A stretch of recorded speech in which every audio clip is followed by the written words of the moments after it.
Afternoon বন্ধুরা, রান্নাবান্নার এই পর্বে সবাইকে স্বাগত। এখন রান্না করব চিংড়ি মাছ ভুনা। তো এখানে চিংড়ি মাছ ভুনা করার জন্য আমি কিছু ছোট বড় মাঝারি চিংড়ি মাছ নিয়েছি। এগুলো হচ্ছে বড় গলদা চিংড়ি, এগুলো হচ্ছে ছোট। এগুলো ছোট মাছের মধ্যে আমি বেছে বেছে নিয়েছি। আর হচ্ছে এগুলো গলদা চিংড়ি গতকালকে এনেছিল। এখন এগুলো আমি ভুনা করব। অনেকেই অনেক রকমভাবে রান্না করে চিংড়ি মাছ, আমি কিভাবে রান্না করি এটা দেখাবো। তো প্রথমে চিংড়ি মাছ ভুনা করার জন্য নিয়েছি চিংড়ি মাছ, আর থাকছে পেঁয়াজ কুচি, আর একটু আদা বাটা আর একটু জিরা বাটা করে রেখেছি বাটিতে। তো কড়াইয়ে তেল গরম করে নিয়েছি। এখন আমি লবণ হলুদের গুঁড়া মিশিয়ে চিংড়ি মাছগুলো ভেজে নেব।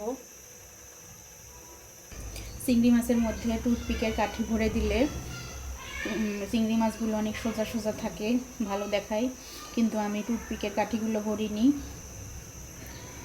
এখন চিংড়ি মাছগুলো ভেজে নেব।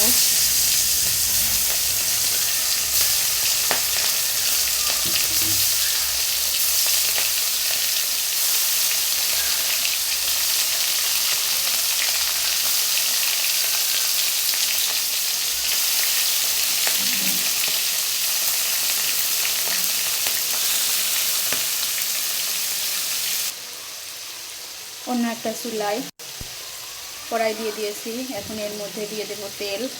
চিংড়ি মাছটা ভুনা করার এখানে আমি ভাজছি, আর একটা কড়াইয়ে চিংড়ি মাছটা ভুনা করার জন্য মশলাগুলো রেডি করে নেব।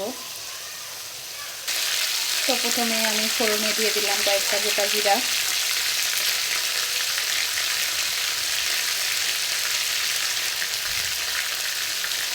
এখন এর মধ্যে দিয়ে দেবো পেঁয়াজ কুচি আর কাঁচামরিচ কুচি।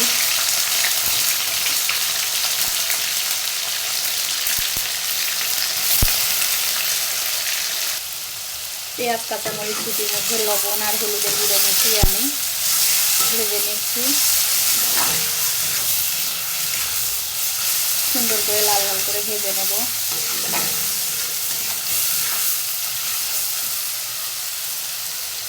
এদিকে আমার চিংড়ি মাছগুলো ভাজা হয়ে গেছে, বাকিগুলো তুলে নিব।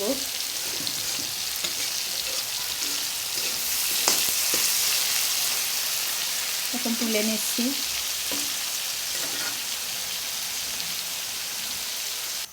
আমার সবগুলো চিংড়ি ভাজা হয়ে গেছে, এইগুলো আমি ছোটোগুলো নামিয়ে নিয়েছি।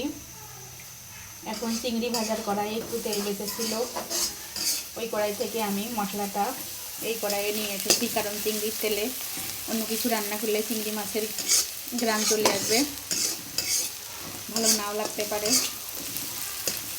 কারণ সব কিছুতে চিংড়ি মাছ ভালো লাগে না। এই জন্য আমি এই তেলের মধ্যে থেকেই পেঁয়াজ রসুনটা নামিয়ে নিয়েছি। এখন এর মধ্যেই মশলা দিয়ে ভুনা করব।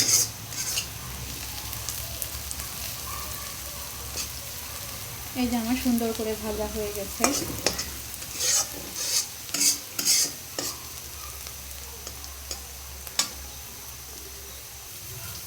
এখন এর মধ্যে দিয়ে দিচ্ছি একটুখানি আদা বাটা,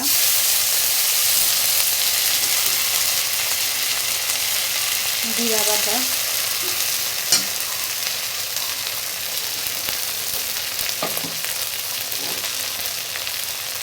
সামান্য একটু লবণ,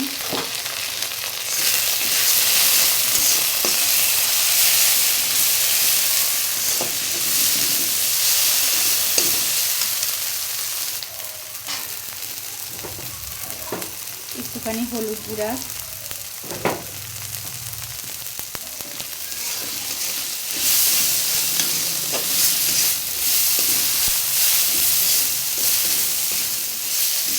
এখন সুন্দর করে ভেজে নিচ্ছি যাতে মশলাটা কাঁচা গন্ধ না থাকে। এখন দিয়ে দেব জল, এই অল্প একটু সামান্য পরিমাণে দিলাম মশলাটা কষানোর জন্য।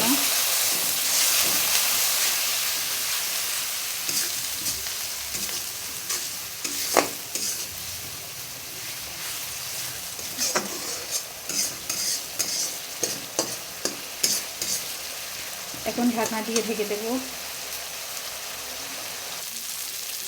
এখন এর মধ্যে চিংড়ি মাছগুলো দিয়ে দেব।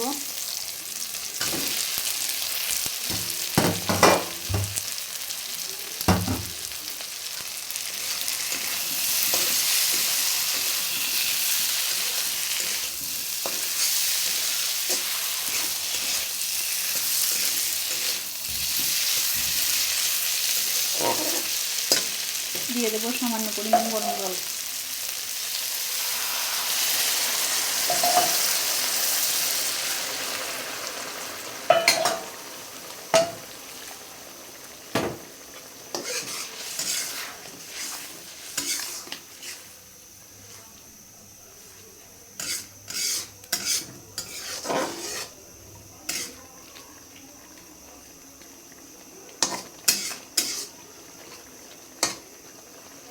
ঢাকনা দিয়ে 5 মিনিট রান্না করে নেব।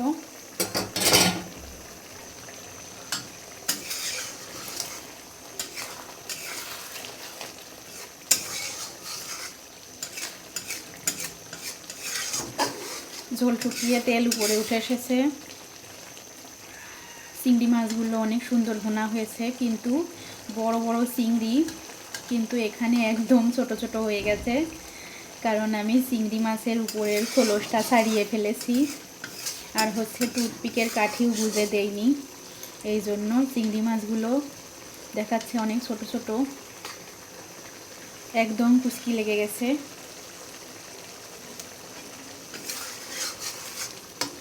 যাই হোক, খেতে সুন্দর হলেই ভালো। চিংড়ি মাছটা আমার রেডি হয়ে গেছে, এখন নামিয়ে নিলাম। এই দেখো আমি নামিয়ে নিয়েছি।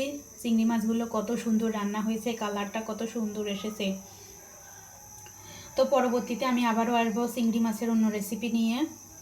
ততক্ষণ পর্যন্ত সবাই ভালো থাকবে। নমস্কার।